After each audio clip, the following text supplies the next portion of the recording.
सौभाग्य की बात है कि आज चीफ जस्टिस ऑफ इंडिया अपना कीमती समय निकाल पाए और उनके हाथों से आज इस ब्लॉक का इनॉग्रेशन हो रहा है।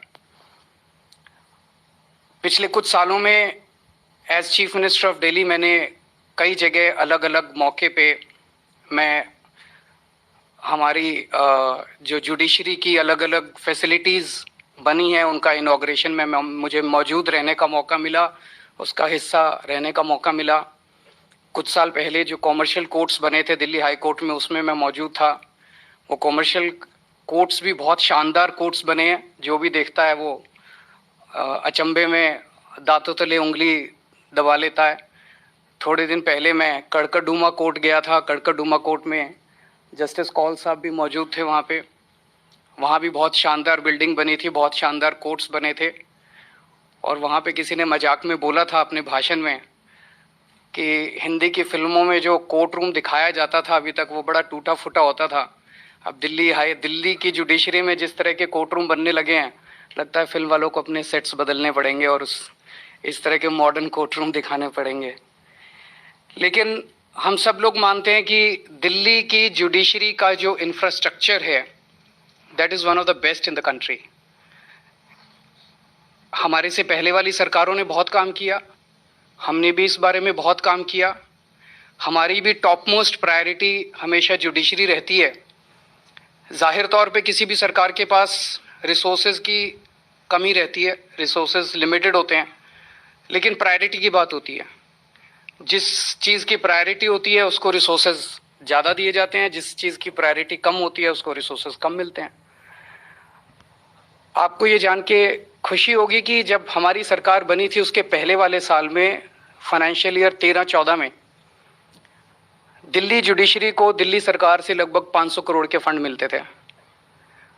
पिछले साल ये 1500 करोड़ का फंड मिला है।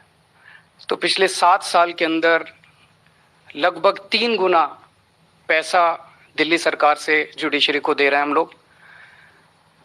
मैं ये नहीं कहूँगा कि ये सफिशिएंट है। अभी बहुत सारी डिमांड्स हैं दिल्ली की जुडिशरी की। उन सारी डिमांड्स को हम पूरा करने की कोशिश भी कर रहे हैं। लेकिन मैं समझता हूँ कि शायद पूरे देश में इतने बड़े स्तर के ऊपर फंड्स की बढ़ोतरी शायद ही कहीं देखी गई होगी। तो ये दिखाता है कि हमारी नीयत जुडिशरी को जितना ज़्यादा से ज़्यादा दे सकें उतनी फंड्स देने की हमारी नीयत है।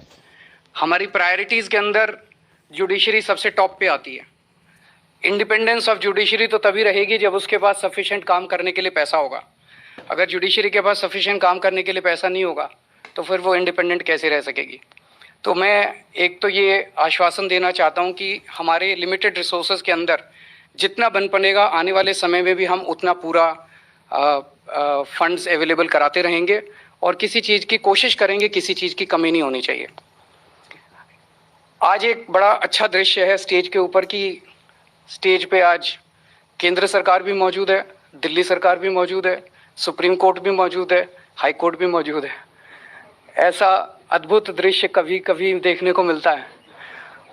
तो मैं इस मौके का फ़ायदा उठा के एक छोटा सा इस देश के आम आदमी की तरफ से निवेदन रखना चाहूँगा। इस देश का आम आदमी न्याय के लिए न्यायालय के पास जाता है, जुडिशरी के पास जाता है। और हम सब लोग जानते हैं, ये कहावत तो बहुत बार सुनी है, justice delayed is justice denied. बहुत समय लग जाता है हमारे पूरे जुडिशल सिस्टम में, किसी को भी न्याय मिलने में बहुत टाइम लग जाता है। मैं किसी की तरफ फिंगर पॉइंटिंग नहीं करना चाहता बिकॉज उसमें हम भी शामिल हैं, सब लोग शामिल हैं। मैं बस ये कहना चाहता हूँ कि और कई कमिटीज़ बन चुकी, इसके पहले कई सारी स्टडीज़ हो चुकी कि क्या करने की ज़रूरत है। शायद कई सारे रूल्स बदलने की ज़रूरत है, कई सारे कानून बदलने की ज़रूरत है, कई सारे प्रोसीजर्स बदलने की ज़रूरत है, फंड्स की ज़रूरत है। तो मैं आज एक बस प्रस्ताव रखना चाहता हूँ। आप सब लोग, हम सब लोग मिलकर दिल्ली को पायलट बना लेते हैं और दिल्ली को पायलट बना के ऐसा सिस्टम बनाते हैं कि दिल्ली के अंदर कोई भी केस, चाहे वो सिविल हो चाहे क्रिमिनल हो, मतलब हो सकता है मैं ऐसी बात कर रहा हूँ कि आपको ठीक ना लगे, पर एक आम आदमी के पॉइंट ऑफ व्यू से कह रहा हूँ कि अगर कोई भी केस 6 महीने से ज़्यादा नहीं चलना चाहिए, प्रेफरेबली तो कुछ दिनों के अंदर ही केसेस निपट जाने चाहिए। लेकिन अगर मैक्सिमम जो है आउटर लिमिट 6 महीने होने चाहिए। इसके लिए जितने फंड्स की ज़रूरत है, एक बार बैठते हैं, प्रस्ताव बनाते हैं, अगर ये हो सकता है तो मैं इसमें वॉलंटियर करने के लिए तैयार हूँ, मेरी सरकार इसमें वॉलंटियर करने के लिए तैयार है और हम चाहेंगे कि ये सिस्टम सबसे पहले दिल्ली में लागू किया जाए और दिल्ली को पायलट प्रोजेक्ट की तरह ट्रीट करके इसको पूरे देश के अंदर लागू किया जाए। हमने दिल्ली में शिक्षा में जो काम किया वो सब जगह उसकी तारीफ हो रही है, हमने हेल्थ में जो काम किया सब जगह उसकी तारीफ हो रही है, बिजली के क्षेत्र में जो काम किया उसकी तारीफ हो रही है। मैं चाहता हूं कि जुडिशियल सिस्टम भी दिल्ली से निकले और ये पायलट प्रोजेक्ट जो है पूरे देश और पूरी दुनिया के लिए एक मिसाल बने। आज इस मौके पे मुझे यहाँ आप सबके बीच में रहने का, वैसे तो मैं अपने आप को होस्ट ट्रीट करता हूँ because I am a part of you, Delhi सरकार का मैं हिस्सा हूँ, पर मुझे आप सब लोगों के बीच आज इस मौके पे, इम्पोर्टेंट मौके पे रहने का मौका दिया आप लोगों ने। Thank you so much.